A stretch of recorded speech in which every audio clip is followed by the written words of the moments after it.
The electric vehicle movement is in full swing in Australia, and with more car makers broadening their portfolios, we can only expect this paradigm shift to continue. This is Audi's original EV proponent. It's called the e-tron SUV, and it's been on sale in Australia since late 2020. Now, the German car maker has since broadened its portfolio. It's got the e-tron S, and it will soon have the e-tron EV, among a swag of other new variants. But we've had this particular car in the car sales garage for the past couple of months. Let me show you what it's all about.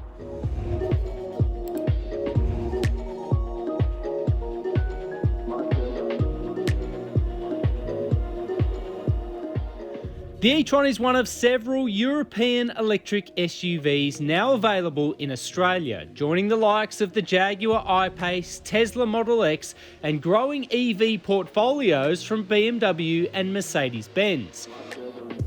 Squeezing between the combustion-engined Audi Q5 and Audi Q7 in size, the e-tron range starts at $139,000 and is available in two different shapes and with two different power tunes. Here we're testing the penultimate e-tron 55 in a conventional wagon shape.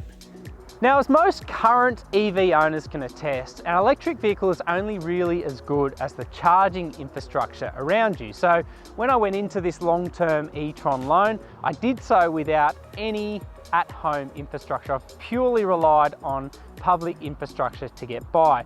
Now, the limitations that kind of imposed on me became evident pretty quickly. This car has a claimed range of about 450 kilometers, but a real world range of about 340 k's. So once a week, sometimes twice a week, I've come down here and made use of this public infrastructure. It's not everyone's cup of tea because, as we've found, it takes a lot of time to charge an electric car. Driven by two electric motors, one on each axle, the all-wheel drive e-tron 55 develops 300 kilowatts and 664 newton meters in total, feeding energy from a mammoth 95 kilowatt hour battery. But getting back to charging, officially a 150 kilowatt DC fast charger is claimed to replenish the battery in 45 minutes. We found this 50 kilowatt NRMA system is closer to 2 hours, again giving you about a 340 kilometre range. The e-tron's purchase price does include installation of an 11 kilowatt AC home charger, which goes a long way in sweetening the deal. It means you could hypothetically recharge your car from the garage overnight. But we're leaping into this EV ownership experiment totally reliant on public infrastructure. So one thing I will say, there is a real EV movement happening in Australia. People that own their electric cars are very aware that they're kind of foregoing a little bit of free time, a little bit of effort for the good of the environment, and they are super passionate about it. The sweetener for the e-tron is that it is a really nice place inside the cabin. Firstly, in terms of strictly charging, you have a sort of forecasted time that you're expected to finish charging, irrespective of what you're using, if it's a 150 kilowatt fast charger or a 50 kilowatt fast charger like we're on at the moment. So it's got my total range, as well as the projected time that I'm likely to finish. So that's really good for planning.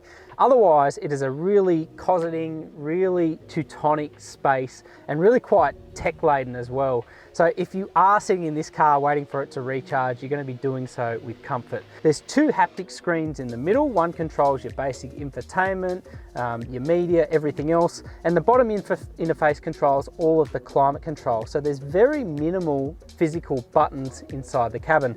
They're matched by Audi's virtual instrument display, virtual cockpit as they like to call it. It's been around for years and it's still one of the best systems around. The e-tron covers all of our key infotainment requisites as standard. Likewise, the e-tron Safety Suite is excellent, covering all our bases with well-tuned and sophisticated technology.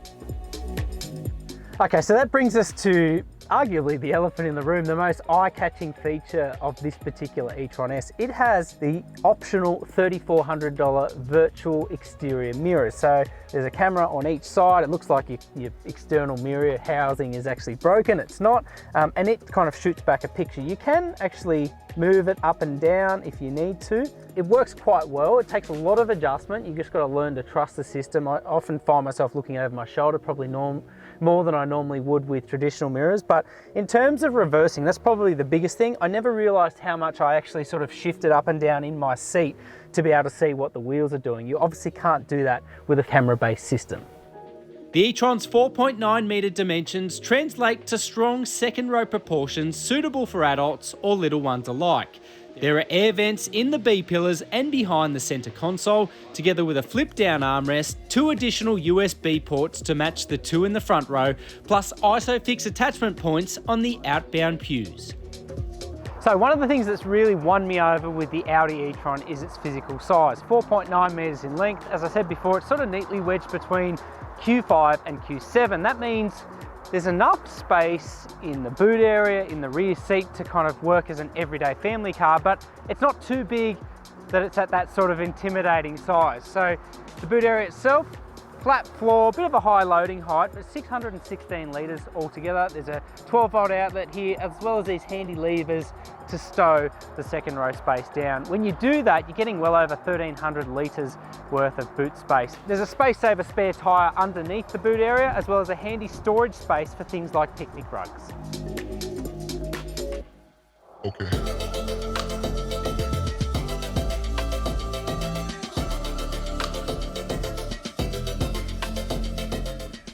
Okay, so this might be a very simple place to start an electric car driving review, but there's a lot to be said about the quietness and almost like the tranquility of an EV cabin upon taking off.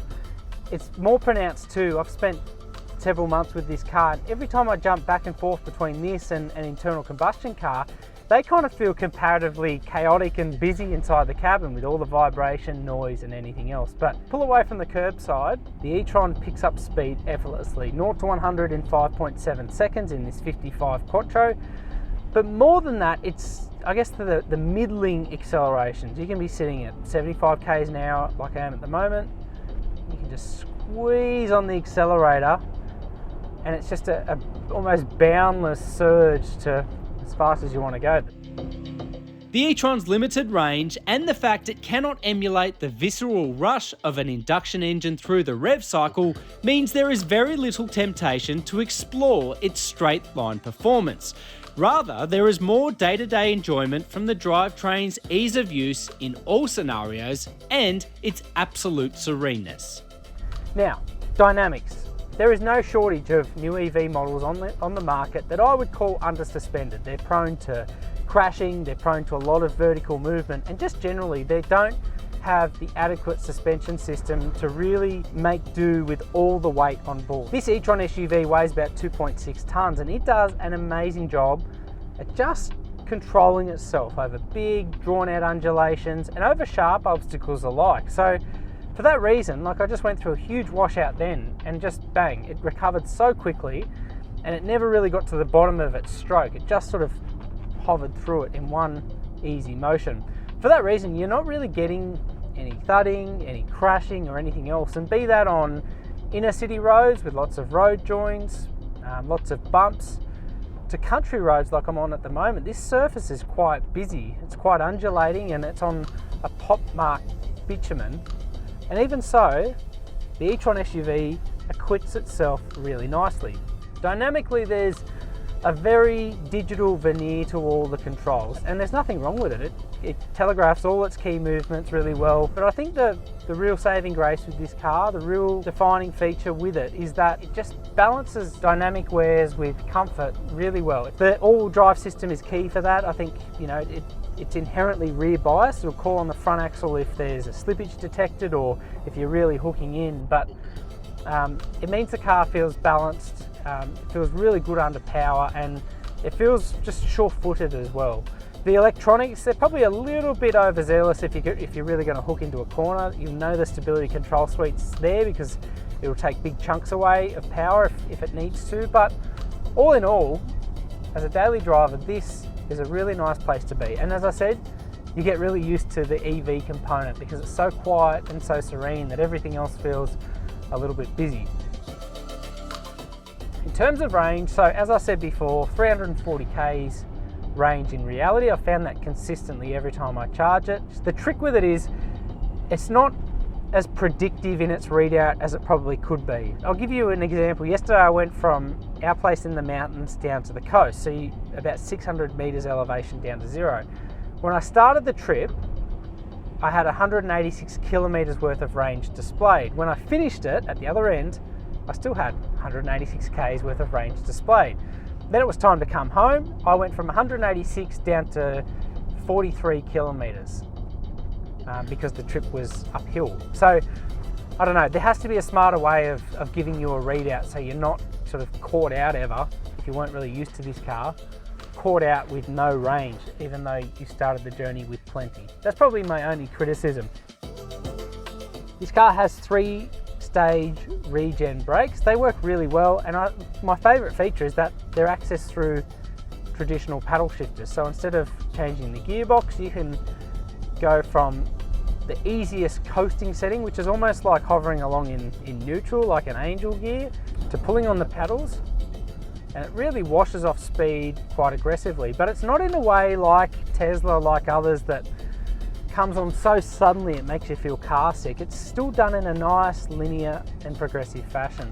That's the real trick with the e-tron SUV. I think unlike a lot of other EV offerings, it really just floats along really seamlessly. You know, from an ownership perspective, it's a car that you're going to enjoy driving. Owners will likewise appreciate the after-sales provisions of the e-tron SUV. 6 years complimentary servicing, a 6-year complimentary ChargeFox public charging subscription, and a guaranteed future value, all included. It adds plenty of incentive to the e-tron, a vehicle already offering excellent on-road wears, a bristling interior, and first-rate safety and technology.